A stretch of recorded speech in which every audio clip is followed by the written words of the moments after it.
उन्हीं से है दिन रात वही सुबह शाम करते हैं, उन्हीं से है दिन रात वही सुबह शाम करते हैं, और दिए तो हम जलाते हैं, उजाला राम करते हैं। दोस्तों, मैं फिरोज़ खान आप सभी का जन टीवी के हर दर्शक का स्वागत करता हूं हमारे इस खास कार्यक्रम में। दोस्तों, आज के इस हमारे ख़ास कार्यक्रम में हम बात कर रहे हैं श्री राम की प्राण प्रतिष्ठा की।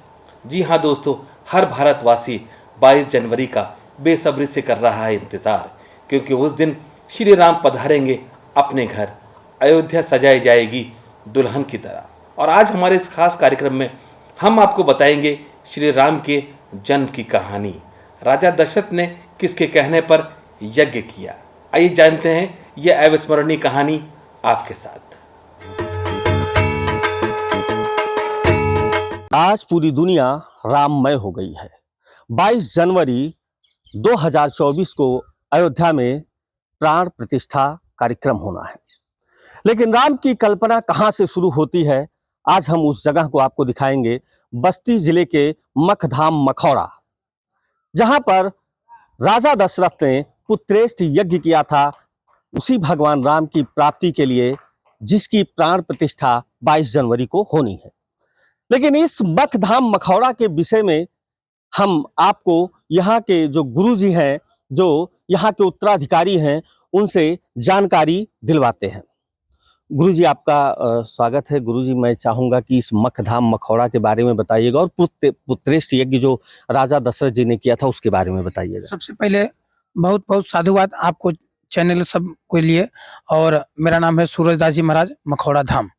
और इस भूमि पे, जिस भूमि पे आप आए हुए हैं, इस भूमि का मख से यज्ञ, यज्ञ से राम, मखौड़ा धाम, इसको अब मख माने यज्ञ होता है, इसको मखौड़ा धाम के लोग नाम से जानते हैं। इसी जगह पे दशरथ जी महाराज ने पुत्रेष्टि का यज्ञ जो है, इसी मनोरमा नदी जो देख रहे हैं, इसी मनोरमा नदी के तट पर, और यही भूमि है जहाँ पे अभी यज्ञशाला भव्य निर्माण यहाँ पे हुआ है। इसी भूमि पे यहाँ पे दशरथ जी महाराज ने यज्ञ किए थे। उस यज्ञ को कराने वाले कौन है, तो श्रृंगी ऋषि जी। श्रृंगी ऋषि वशिष्ठ बुलावा और पुत्र काम शुभ जग करावा। सब ऋषि मुनि आए और यहाँ पे यज्ञ हवन किए। भगत सहित मुनि आहुति दिन है और प्रगट अग्नि चरु कर लेने। सब ऋषि मुनि यज्ञ हवन इत्यादि किए तो अग्निदेव खीर लेके प्रकट हुए। फिर वही खीर तीनों रानिया को दिया गया।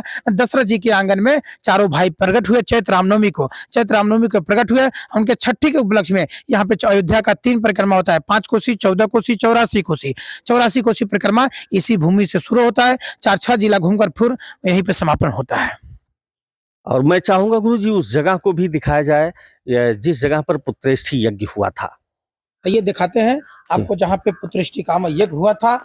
और अभी भी यहाँ पे विशाल यज्ञ का आयोजन प्रतिवर्ष दशरथ महल के जो वर्तमान स्वामी जी है, उनकी अध्यक्षता में यहाँ पे यज्ञ यहाँ पे प्रतिवर्ष किया जाता है। वैशाख शुक्ल पक्ष अक्षय तृतीया से जानकी जी के जन्म दिवस के उपलक्ष्य में विशाल यज्ञ का आयोजन किया जाता है। और देश के कोने कोने से राम भक्त इस मखौड़ा धाम यज्ञ में सबको यहाँ पे आते हैं और उस यज्ञ में आकर आहुति हवन पूजा पाठ करते हैं तो उनकी मनोकामना यहाँ से पूर्ण होता है। जिसको जो भी मनोकामना है, इस मनोरमा नदी के तट पर यज्ञ में भाग लेने से उनकी मनोकामना हर तरह पूरा यहाँ से होता है। यहाँ पे रामलीला होता है, कथा होता है, यहाँ पे 24 घंटा सीताराम नाम कीर्तन होता है, रामायण के पाठ किया जाता है। और वो यही भूमि है जो आपके सामने दिखाई पड़ रहा है, देखिए सामने बना हुआ है।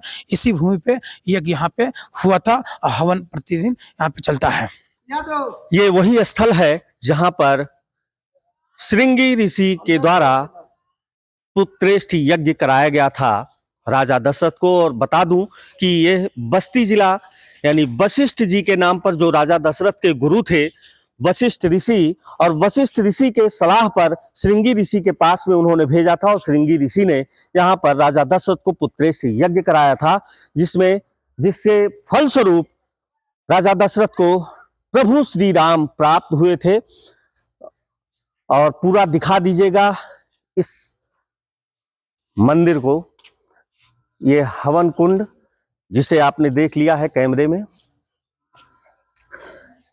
मखधाम मखौड़ा की महत्ता कहीं अधिक है, क्योंकि राम की कल्पना यहीं से शुरू होती है। तो दोस्तों, मुझे उम्मीद नहीं, यकीन है कि ये कार्यक्रम आपको बेहद पसंद आया होगा। आप भी इस कहानी को फैलाइए भारत के जन जन तक। एक बार फिर जन टीवी परिवार की ओर से हर भारतवासी को प्राण प्रतिष्ठा समारोह की अनेक अनेक शुभकामनाएं। मुझे दीजिए इजाज़त। नमस्कार।